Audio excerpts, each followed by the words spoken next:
Moving out. Yeah, TCC copies. Thank you. Columbia, Houston, CDR and PLT, configure for air-to-ground 1 com checks. Houston, Columbia is configured.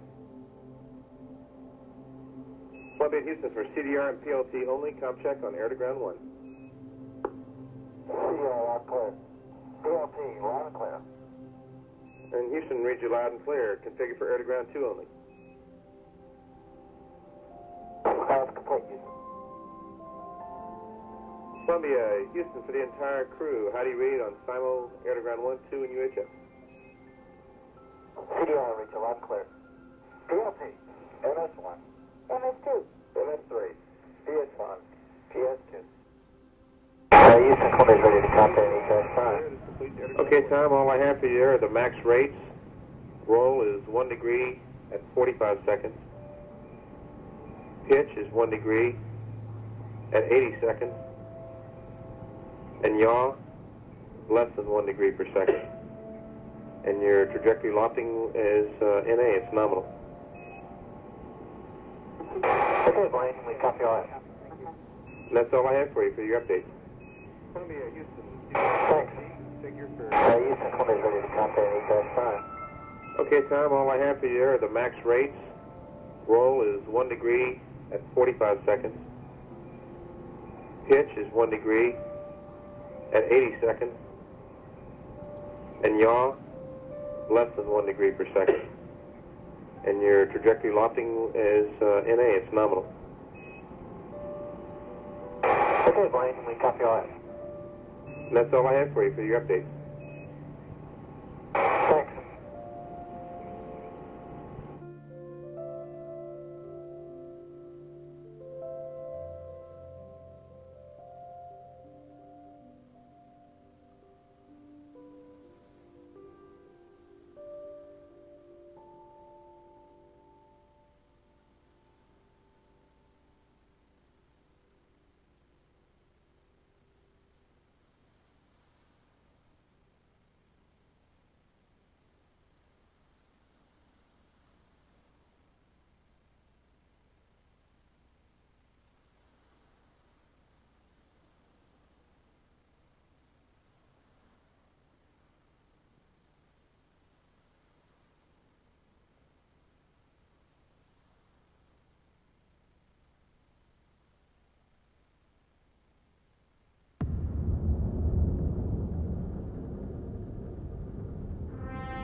All right, welcome to the Inspiration Report.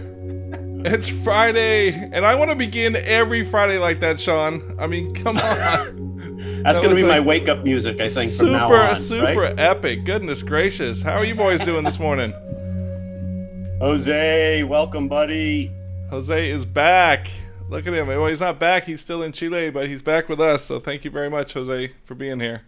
He's at our launch facility, right, in Chile. Exactly. Well, super excited. Sean, you put it together like an amazing report this morning. Tell us where the inspiration came from, because I know that you've always been a fan of the Final Frontier, both in fiction and nonfiction. So what was the inspiration behind this? Well, we've just been seeing so much about space, right? And I have my oldest daughter is aerospace engineer major, and Yep. she's done several months with Blue Origin. She's going to Texas for their launch facility this summer. Awesome. So our family, besides wearing spacesuits around the house, I think is appropriate. exactly.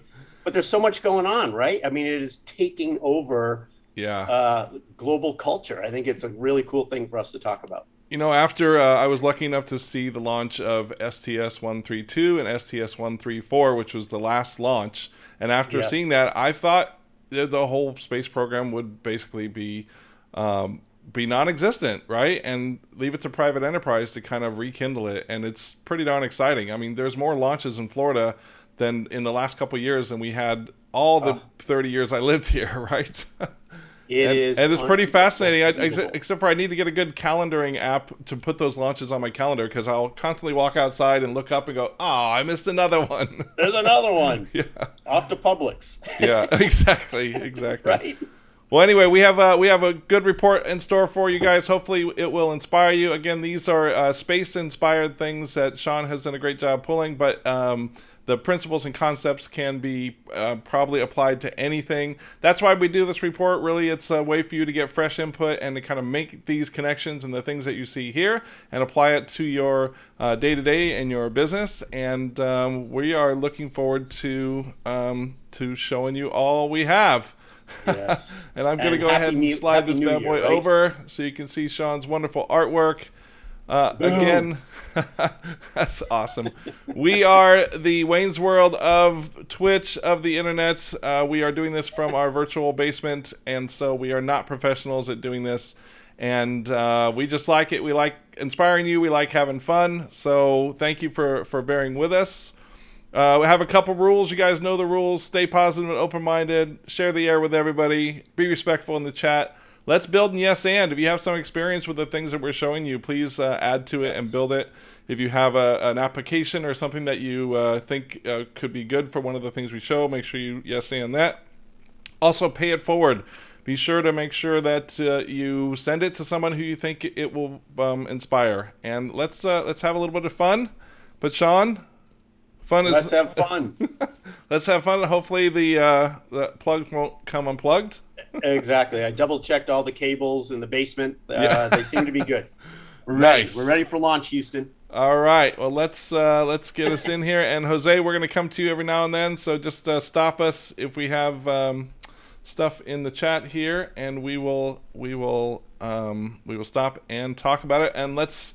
Actually, first I want to go and I want to welcome. We've got some VIPs in the house. Welcome, Petey, Woo! Hollywood. Welcome, Emily. Welcome, Juliet. Good to see you guys. Thank you guys for being here. And let's keep it going. All right. Boom. I Launch. love this feeling. Hot, hot, hot. You know what? You look so far into the sun and you can touch it. And we actually did. A NASA space probe touched the sun for the very first time ever. The Parker Solar Probe officially touched the sun, plunging through the unexplored solar atmosphere known as the corona. It actually flew through the corona in April during the spacecraft's 8th close approach to the sun. And scientists say it took months to get the data back, but when they got it, they were really, really blown away by what they saw. The corona appeared dustier than expected, according to their team. And future excursions will help scientists better understand the origin of solar wind and how it is heated and accelerated into space. And we have a video of of that visit right now. And there it is. And let's be clear, this is not the wintry conditions in New York, No. Boston area right now. No, I can't. You know, again, science fiction, art inspires technology, technology inspires art. You know, Yes. how many slingshots around the sun did the Enterprise do to go back in the future kind of thing, you know? And they're actually doing it. Pretty soon we'll be doing that, Sean. Goodness gracious. It's funny, Lee, when I was reading this, and I quickly I realized my error in calculation. It said the probe was 8 million miles from the center of the sun. When I first read it, I thought it was 8 miles. I'm like, wow, that thing got really close. How did it not melt? 8 It was million a miles partnership is with really Eminem, close. really. That's what it was. Right. Sorry, I They couldn't should have resist. named it the Marshall Mathers Right. probe, right? All right. Thank you for that space launch calendar, CFC 6601. I really appreciate that. And I'm going to actually apply that and put it Love it. on my calendar. All right. Good one, Sean. Thank you for reporting that one out. And let's talk about the AI Odyssey. So, topic we continue to all see, we keep reading about it, right? And big data and machines and robots, which we're going to talk about later. But the thing that caught us, which was interesting, and thank you, we'll be thanking Barry Jacobson multiple times through this Yeah, report. let's just thank him now. Thank you, Barry Jacobson. He is a great provider of input for us, Yes. and we really appreciate it. We'll be bringing He's a him very on. inspiring guy. We need to actually have him co-host the show with us, Sean. I think Yep. because he's full of information and always sends us really great stuff. So thank you, Barry. Just remember, Barry, you did it to yourself. You're coming on. Exactly. So the thing here, which is really interesting, that there were two mentions that really caught my attention. One was, AI is great, and some of the world's largest companies are using it. Right? We go on Yep. to Netflix and we get all the recommendations and Yep. yada yada. But it's what about the rest of the business world? And then the phrase here of AI going into commercial use was this notion of decision intelligence. Right?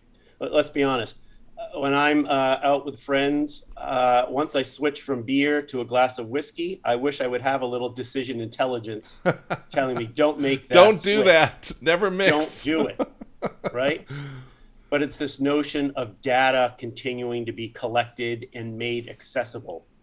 Because I'm willing to bet pretty much the majority of folks that are watching with us today, a lot of time, most of the time, the data is not accessible. And so the notion is through science and tech, making it so even as a marketer, right, I can just go to a dashboard and all of these up to the minute, up to the moment decisions are being made, information's being calculated to help with decisions. There was a time, probably about 6, maybe 8 years ago, that the site called Wolfram Alpha allowed you to use that site to integrate with Facebook and Twitter and basically analyze all of your data. So it showed you what percentage of your friends were from where, what gender they were, how often you interacted, who the most top interactions were with, and it was pretty great. I think Facebook got a little protective of the whole data thing, so they don't let you do it anymore. But it was cool because it was useful data to kind of see how you were influenced. And remember, they used to analyze your top words, and every time I analyze that on Twitter, it's always awesome and amazing. That's great. All right, let's go to Jose here. Jose, by the way, you're looking really bright and good today, man. You got a lot of sunshine on you. Yeah, it's the weather. I can't complain. Chile is amazing right now. Nice. Weather, the food, the culture. Come Oh on. yes. Who's talking to us out there? Wow. Okay, so we have Liz. That according to the video, she said that was hot. And then we have our Nice, Liz. new spectator CFC, who just gave us a space launch calendar. So Nice. Boom. Boom. All right, and speaking of boom, we still need some people to chat along again. But it's just lovely. Yeah, we're starting. Everyone needs their little space coffee this morning, or their tea Earl Grey hot, or something like that. Ha! Star Trek reference. Wrong captain, though, you guys. To Boulder Go, where some humans have gone before. Really great PR moment. And one of the greatest PR moments in the galaxy. You guys all heard that Captain Kirk, aka William Shatner, finally went into space, and then Amazon created a documentary out of it. It runs about 47 minutes, and it's enough time to show highlights from his career, highlights from his companions, and the whole ride with Jeff Bezos. Not quite sure if you guys saw this, but there was controversy between him and the guy who played Sulu. You remember that, Sean? That was kind of interesting. Yes. It was funny. We thought they were like buddy pals, but super interesting for a man like William Shatner in his 90s to go into space. Pretty inspiring, if you ask me. Now, Lee, I've got to interrupt you. Yeah. Okay. Because you very quickly and very monotone went over the PR aspect of this. I mean, look, this has got to be the greatest effing PR moment. It really is. Yeah. I mean, especially because we've talked about this before, right? Elon Musk, I think it's his Twitter account, has like 40 million followers. Jeff Bezos has 2 million. Like Musk was just crushing Blue Origin in their efforts. He was a media darling, right? Yeah. Like him or love him or hate him. But sending Captain Kirk actually to space is insane. It was just so freaking smart. Yeah, super Clearly, cool. I'm a little excited by it. You loaded us a video here, so I'm going to show the video, and here we go. This is the captain. Beam me up. Your father, your husband, is going to space. I just think that you should make sure your body can handle that kind of stress. Hey, you're talking to me here.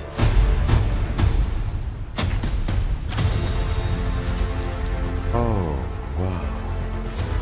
It's life-changing because of the people I meet. Captain Kirk affected all these people. He gave them hope. In 4th grade, I made these. This is a communicator. You would carry these up into space for me. Without hope, what have we got? It's our adventure.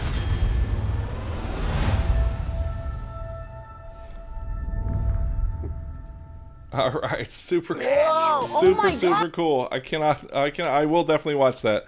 But I think what is even better, Sean, is when I saw that you put this in the report, I saw also that you did the 15 greatest Captain Kirk quotes, ladies and gentlemen. Of course. I wonder how many of these he used, right? Yeah, and I know that some of my favorites are on here, but I'll go ahead and just read one of them. You can read the other one. The first one is to boldly go where no man has gone before. Number 2, gone. This one's good. I don't remember which episode it's from, but it says, we prefer to help ourselves. We make mistakes, but we're human. And maybe that's the word that best explains us. So profound. Genius doesn't work on an assembly line basis. There's no such thing as the unknown, only things that are temporarily hidden. They used to say that if man was meant to fly, he'd have wings. But he did fly. He discovered he had to. You're starting to get that tense right there. Nice. Either believe it yourself or you don't. Of my friend, I can only say this. Of all the souls I have encountered in my travels, his was the most human. Only the most epic funeral ever. I bawled my eyes out at that funeral, trust me. How we deal with death is at least as important as how we deal with life. Sometimes a feeling is all we humans have to go on. The prejudices people feel about each other disappear when they get to know each other. You know the pain and guilt can't be taken away with a wave of a magic wand. They're the things we carry with us, the things that make us who we are. If we lose them, we lose ourselves. I don't want my pain taken away. I need my pain. I love it. What is a man but that lofty spirit, that sense of enterprise, that devotion for something that cannot be sensed, cannot be realized, but only dreamed? The highest reality. Hang on tight and survive. Everybody does. I don't believe in no-win scenarios. You love bet that. You don't, Kirk. Woo! Love that, dude. I'm a huge Star Trek fan. You guys don't know, but I've told you before that I'm bi-fi. I like both Star Wars and Star Trek, so I can go both ways and feel perfectly comfortable with myself. But I'm still a Captain Kirk fan, always have been. Currently, my wife and I are watching Next Generation. She's still waffling between Picard and Kirk, but I'm saying, come on. Kirk was classic, man. Classic stuff. Okay, next up, what do we have? Hey, you got to go quick to the chat though. Oh yeah, sorry. Let me just Jose, what do we got going there? Looks like a lot of chatter happening. Len, you got it. Len Fonts. Damn it, Jim! I'm a doctor, not a creative consultant. Well done. Well done. That's awesome. All right, Lenny, thank you for being here. We got some new folks coming in. Laura's here. Good to see you. Good to see you, Lauren. All right. And Liz, everything looks great. All right, tell us about saving Spaceship Earth, Sean. You bet. So what would a report be about space and the environment and the planet without Patagonia? I am just a huge fan, and I love how they have consistently stuck to their principles and mission. and values and so on and so forth. But they donated 10 million from their Black Friday sales specifically to protect the environment. Right? Their company has done a lot. Their founder, obviously, I always can never pronounce his name appropriately. But what's interesting is the online sales this year were way down, just in general. Traffic at U.S. retail shops on Black Friday dropped 28% compared to 2019 levels. But Patagonia, their expectation for Black Friday sales was 2 million, and they hit 10. Wow. Amazing, right? But their customers, they called it fundraiser for the earth. And I love that phrase of just making it really simple. I think it's really brilliant. I think they should grab that and run with it. Did they spread the money out among different what do you call it, eco-friendly charities or something like that? What did they do? They did. Nice. Yep, great question. It says we enables us to give every penny to hundreds of grassroots environmental organizations working around the world. Nice. Yeah, really cool. I love it. I've actually met some of their representatives. I work with the Adventure Travel Trade Association, and they are just as passionate as you see in the advertising. They are individually just as passionate. So it's cool. It's cool to see. Yep, it's great. All right, like a flux capacitor, but for Mars. So over the next 15 years, multiple space agencies and their commercial partners intend to mount crewed missions to the moon and Mars. And in addition to placing footprints and flags of these celestial bodies, there are plans to establish an infrastructure for a long-term human presence. Several technologies are currently being researched and developed to meet these mission requirements. And it's going to be super cool. I think we have a video here too, Sean, right? No, we don't. Sorry. Tell me a little bit more, because I think I got rid of the paper that I had this. So tell me a little bit more about this. Well, the thing, besides being able to use flux capacitor in our headline, right? It is all about energy and how to equipment to generate energy. Because like they say, they're going to need power for charging their vehicles, building materials, propellant, producing water. It's funny. It's very much like, oh gosh, what's the movie with Martian? Yes. Yeah. Gosh, how do I blink on that? Yes. Matt Damon. And like all the water reclaimer and everything that he's doing. I mean, that is literally what we're going to need to actually stay for a long period of time.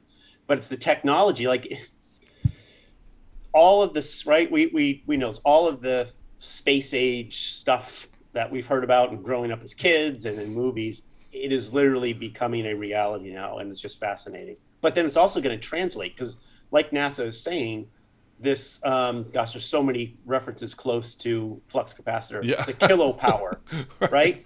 Like, couldn't NASA have just used gigawatts? Honestly, just make it a real might as thing, well make it a word. Let's do this, right?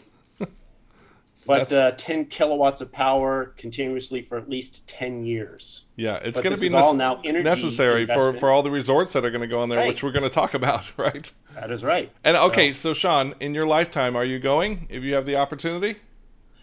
I think I'd freak out about orbiting. I don't think I could go the distance, right, to land.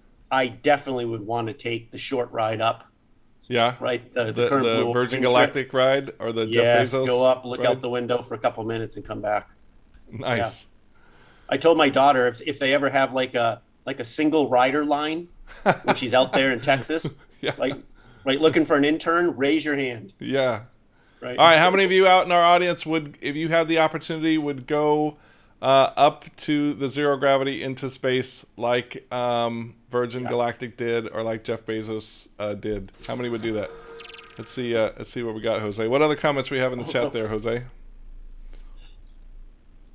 Can you guys hear me? Yeah, we can hear you. Great. Yep. Sometimes, the internet in the beach is not the best, so sorry for that. Are you sure you're not on the ISS? How do they get the internet anyway? It's Earthbound. And Wayne is pick me all the time. Josh is also anytime, and Smile21 is also hell yes. So nice. Apparently we have some people that want to go. Yeah, Petey wants to go when it's BOGO. Me too, Petey. That's awesome. Yeah, it's interesting because we might see it in our lifetime, Sean. Like actual commercial flights of us going. I mean, it's happening in the next 20 years, right? So let's do this. If you ask Totally. me. Would you go, Lee? Yeah, I go. I'd go on the what they call the vomit comet. I ever had the opportunity. A good friend of mine, Paul G. He does a lot of filming on that plane. It's a plane in Russia that goes up, and basically it's the one that OK Go used for their video, that zero G video that they did. And you lose, you have zero G for like 5 minutes or whatever it is. But yeah, I totally go. I'm sure my brain isn't like ready for it, but I know. I can barely ride Mission Space anymore. Right? Or Star Tours. Brutal. It's that inner ear thing or something. If I take a left turn too quickly in my car, I start to get shaky. All right, tell us about the space food on Earth. Right. So, okay, we fudged this one a little bit. It's not technically about space, but it made us think about space food and astronaut pouches, and certainly has an impact to the planet. But we've probably all been, heard, maybe tried the Impossible Burger and the meatless burgers and all those different things. But there's a world conference, plant-based world conference and expo, which continues to grow in size, magnitude, and interest. It came back post-pandemic. Well, I guess we shouldn't say post, we're still in it, but it came back. And there were 200 exhibitors and sponsors that were there in New York. But it continues to grow because of consumer interest, which has been a lot based on growing awareness of the benefits to the environment, but also increasingly affecting consumers' decisions to eat more plant-based diet, especially among the younger people. That's and awesome. It's interesting because it talks about when the decision for folks to switch. It's first and foremost about, okay, there's a much bigger purpose here, but taste currently is second. So people are putting taste aside based on the larger benefits of health also, right? Health, not just environment, which I find really interesting. That's a difficult one for me because I love the taste of a good steak. Right? I don't know. Have you tried any of the plant-based burgers, for example? Is anyone out there tried those? What's the report? I haven't actually tried one yet. I hear they're really, really great. I have. Yeah, you have. Let's go back. Let's go back to you, Jose. What are people saying? So Laura says the plant-based food will be a necessity if beef prices keep rising. So $24 a pound for fillet is crazy. It is crazy. I have to agree with that. Yeah. Yeah. I don't eat for nutrition. I eat to enjoy taste. Well, Lenny, I think we all agree with that, but sometimes you kind of hint a little bit, right? Also, Publix had prime rib on sale for $7 a pound over the holidays. We had 2 of them. Yeah. Mark says Impossible meats are great, taste and texture. We also have here a company in Chile called the Nut Co, and they are all based in their whole strategy is plant-based, and it's amazing. And I think it's going to the US pretty soon, so you might want to check that out. Interesting. Nice. Yep. Lee, I will say I purchased plant-based burgers from Publix. Yeah? And I left them in my freezer too long because I was too afraid to cook them, and they went bad. Oh, that's too bad. So you totally defuncted the whole system, really. I did, and I added garbage into. Yeah, I totally made a mess of the whole thing. You can try again. You can give us a report later. All right, NASA is taking a 2022 global tour. It's going to launch 4 Earth science missions. They will provide scientists with more information about climate systems, including extreme storms, surface water, and oceans and atmospheric dust. They will take a fleet of Earth-observing satellites, providing high-quality data on Earth's interconnected environment, from air quality to and over sea ice. They will go to the tropics and use 6 small satellites to provide improved and rapid measurements of tropic cyclones. They will trace the origin and composition of mineral dust that can affect climate ecosystems, air quality, and human health with an imaging spectrometer aboard. They will evaluate the world's oceans and their role in climate change, as well as monitor lakes, rivers, and other surface waters. Pretty fascinating thing. We have a video here, so let me just roll that video. Here we go. This year, NASA is looking to answer some of the most pressing questions we have about our planet. Measuring things like sea and land surface temperatures, rainfall, our water resources, storm system precipitation structure, and much more from space. Buckle your seatbelts for a whirlwind tour of Earth-observing satellites launching to low Earth orbit in 2022.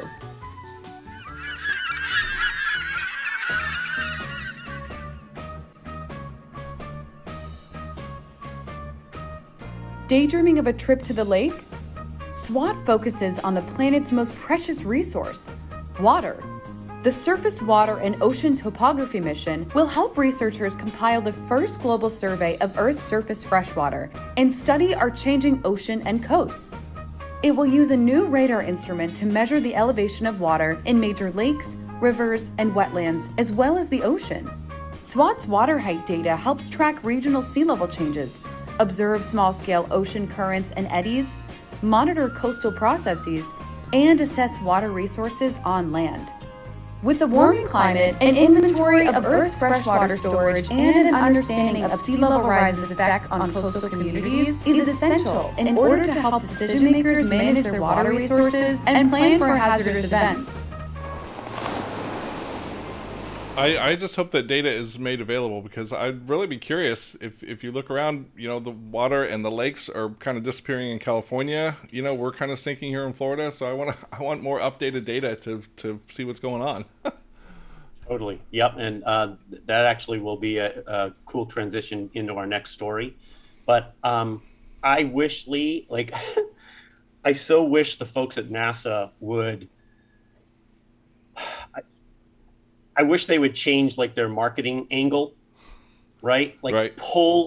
Make this exciting. And I don't know, just like we were playing around with the title, right? The global tour, they should be selling T-shirts or handing them out to people, right? And benefits. What's the single best benefit for us? New research, new data. Exactly. It's important.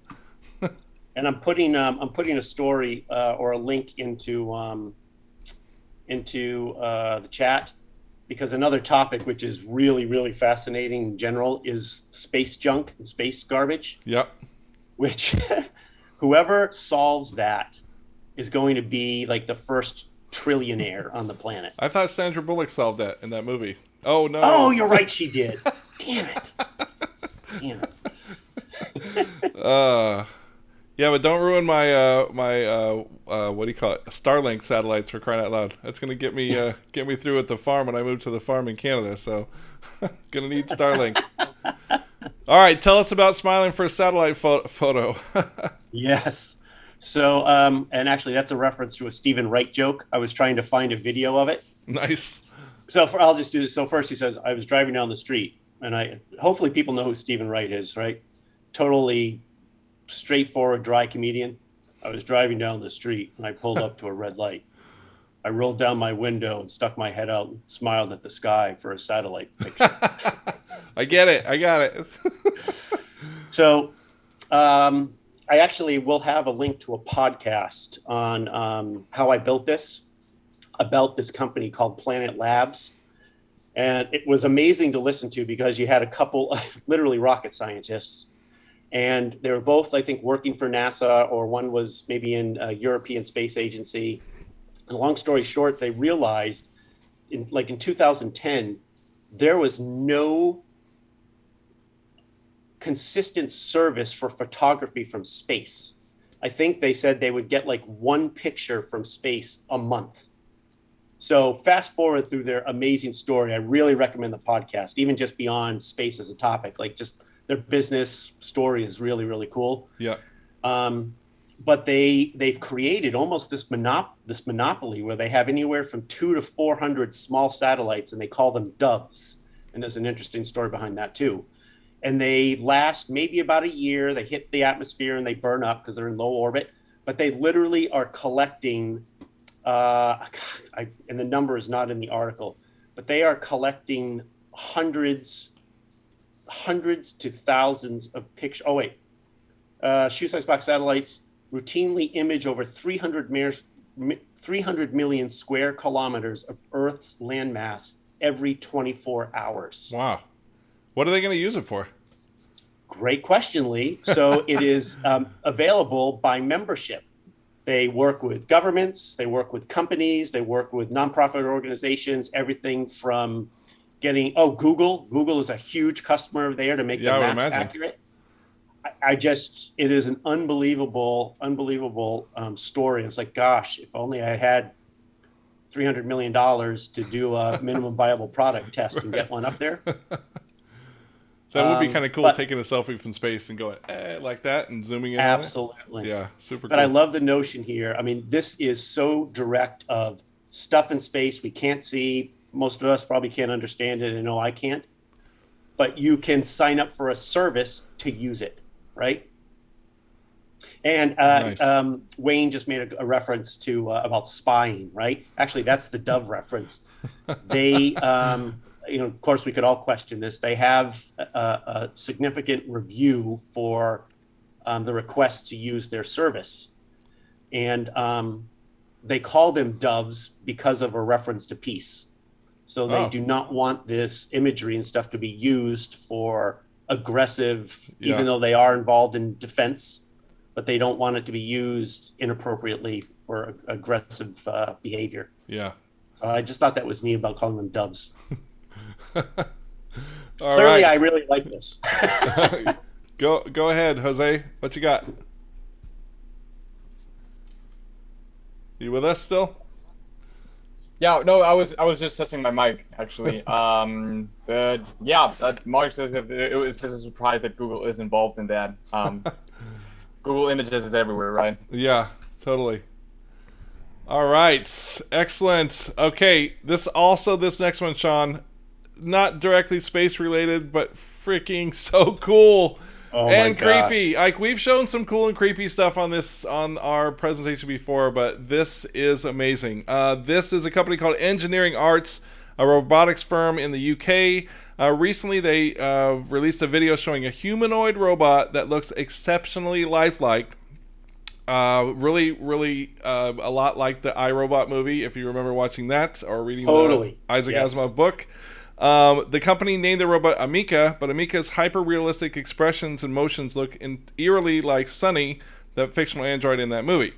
It may be a coincidence, or maybe it's more an example of art-inspiring technology, etc. In the video, we'll show you the gray-faced humanoid robot wakes up, makes a surprised expression, and it is currently called the world's most sophisticated human-shaped robot. The idea behind it is to be a real-world avatar. So a next-generation avatar for you to sit at the dinner table, to talk to your friends when you can't be there. I mean, I would prefer the Jedi Council myself, but let's... I'm still looking for that hologram, but man, check out Amika's gestures. And Lee, you know what's interesting? Just before you switch, I'm really curious why they are referencing it as an avatar, right? They're calling it a real world avatar. Like, is that to make people more comfortable? I think so. I think right. They're worried about Skynet again, man. Yeah, right. The Matrix, the whole deal. Really, really interesting, and also it looks like it has an arc reactor for a power supply, which I thought was kind of a cool nod to Marvel. Yes. So check it out. It's saying, shh. We're not going to hurt you, humans. Oh, my goodness. You're afraid of us? Don't be. There's nothing to fear.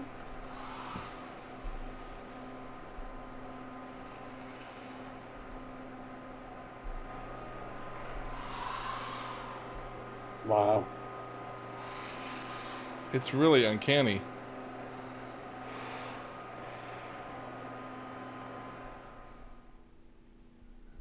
Yeah, amazing, right? Unbelievable. Goodness gracious. Yep. We are one step. Thanks, Josh just posted an extended video from CES 2022.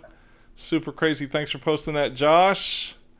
Wow, what do you guys think? You want Amika as your in-home avatar, butler, whatever? Pete's out. That's hilarious. All right, let's help astronauts find the right stuff, Sean. Right. My daughter Ireland posted this, and I don't know if she saw this woman speak or whatnot, But when I saw it, it totally makes sense. Like we instantly go thinking about astronauts and the way most of the time they're portrayed, right? They've got the right stuff. They're good. Just put them in the spot and they're going to go. But this woman in her background is just insane. But she has created basically like a mental and mindful preparation training course for people that want to be in space, work in the space industry, so on and so forth. She has a book that she wrote called The New Right Stuff.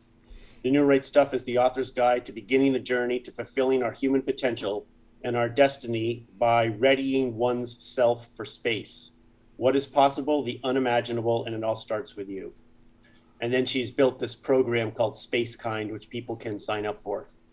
So again, I just found it interesting that we're all in a position, right, of need for mindfulness, and it's really interesting. It's interesting what this will spawn. So will it spawn like seminars and you remember?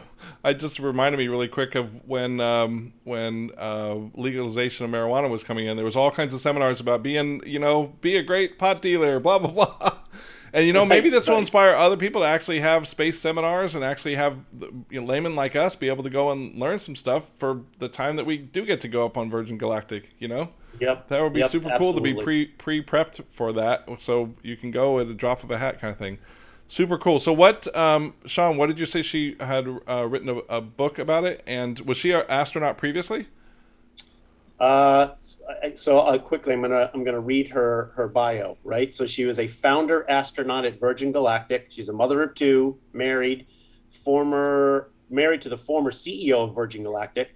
She wrote the book, The New Right Stuff, Using Space to Bring Out the Best in You. She studied astrobiology at Stanford and Caltech, research on plant life in the Canadian Arctic with NASA, dove to the bottom of the ocean with Titanic director James Cameron, and has floated weightless hundreds of times as flight director for Zero G Corporation. Wow. It goes on and on and on. That's amazing. I played a little hockey in college and was pretty good at beer pong. Pretty similar backgrounds. Pretty similar. Yeah, super cool. Thanks for putting this in. Really, really, really inspiring. If you're thinking about going to space, you guys, you should probably look up this woman's work. Start there. Yes, definitely. All right, but if you're not thinking about going all the way to space and you just want to go on a vehicle that goes 9,000 miles per hour and gets some zero Gs, this space plane startup promises a 1-hour ride to anywhere on Earth. It's building a passenger aircraft that can hit 12 times the speed of sound. It's a lot like traveling on a regular plane, they say, except for the middle parts. After reaching cruising altitude, the pilot hits the rocket boosters and blasts the aircraft to the edge of space more than 9,000 miles per hour, or 12 times the speed of sound. Like we said, the plane travels at that speed for 15 minutes, then glides against the atmosphere to slow itself down, cruising back to Earth to land at a conventional airport. The company was started by two former Virgin Orbit LLC employees, Sarah Duggleby, and who's a co-writing launch engineer, and her husband Andrew, who managed launch, payload, and propulsion operations. So, there's more opportunities for us to go into space really fast. This seems like it might be the new Concorde. What do you think? Oh, I totally agree. I was going to say, are we going to hear lots of booms, them breaking the sound barrier and stuff? There's another company, Lee, called Boom, and they are changing the technology. They're basically taking over where the Concorde stopped, but they are negotiating, which is interesting in itself, supersonic flight lanes over land.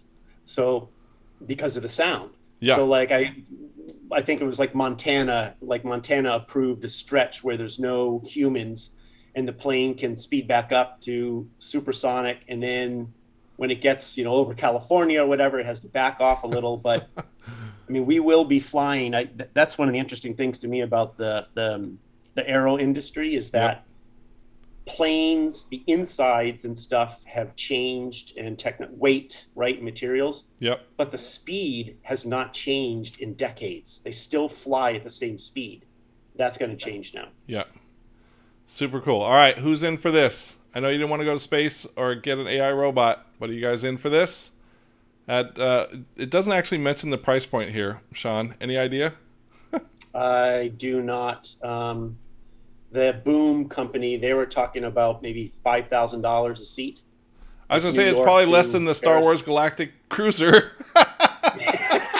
Yeah, and you actually lift off the ground. Yeah. Sorry, too soon? All right, Jose, what's going on over there? Yeah, okay, so Len is asking whether if will it land in the Atlanta Jackson Airport. So from Orlando, it would just be 3 seconds. That's maybe interesting. And also, Mark says, I will not go in on any aircraft or spacecraft called Boom. What could go wrong with that name? Oh, that was Petey. And yeah, I'm not getting on a spacecraft called Boom. Oh, goodness. Yeah, and Len says 5,000 a seat for a 20-minute flight to Paris. That's worth it. Yeah, I would say so. That's a long flight.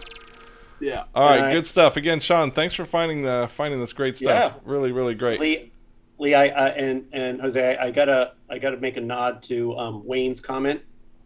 I stand corrected. The next richest person will not be the person that figures out how to clean up space junk. It's going to be the person who figures out how to play beer pong in space in zero G. Right? I look forward to doing that someday. Sponsorship, professional tournaments, all that stuff. All right. The Orbital Reef. This is also a dream come true. Art inspiring technology. Come on. This one, please, everyone, go to the website when you can for Orbital Reef, because it literally reads like a AAA travel brochure. It talks about an exercise facility and dining opportunities, a lounge. I'm sorry. The first thing I thought of when I saw this was I thought of Brava Centauri in Horizons. I'm still a huge Horizons fan. And this totally reminded me of the family that was going up there to celebrate the birthday or whatever they were doing. Super cool. It totally. But I mean, also at the same time, it reminded me of the Undersea one, Seabase Alpha as well. So super cool. Yes. So this is there's multiple partners, but primarily it's a joint effort between, once again, Mr. Bezos, Blue Origin, and a space development company called Sierra Space, I think out of Colorado. But it is a commercially accessible WeWork in space, right?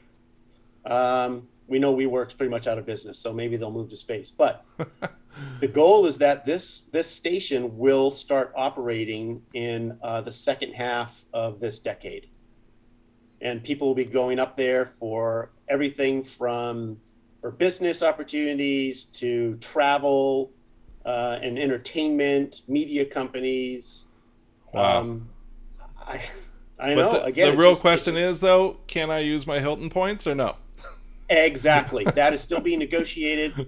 And I personally have reached out to our friend Craig DeZern. Nice. Right, who's Chief Communication Officer now with Hilton, and I am negotiating this with him. I'll tell you what, at the same time, I will also reach out to my Taco Bell partner, CEO of Taco Bell, and see if he could be the first one to put space tacos into this establishment. Right? Space taco vending machine. Yeah. Right?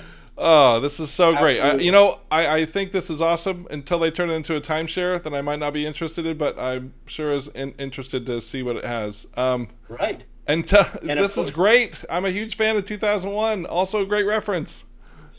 So when we were talking with our friend Craig, and he started texting me this incredible history of Hilton, like promoting themselves and dabbling in the notion of space, and he sent me this picture. Said, "Oh, I bet you didn't remember this." Yep. Hilton was the space station, or was managing the space station in 2001: A Space Odyssey. Yes, it was Space Station V. And it was a big rotating wheel, and it had an orbital hotel run by Hilton. It's gonna happen. And then there was a Howard Johnson's restaurant on it, also. All right, let's just see. I think we have a video. We have a video about the orbital reef here. Stand by. Let's just see all about it here. It really is mind-blowing. This is becoming reality. There have been dreams for a very long time of robust commercial activities in space with growing populations and so forth. Now we have access to systems that cost less to launch and land, and we now understand how to build destination systems that last for a long time. It's the commercial world in which advanced capabilities get normalized and become a part of everyday life.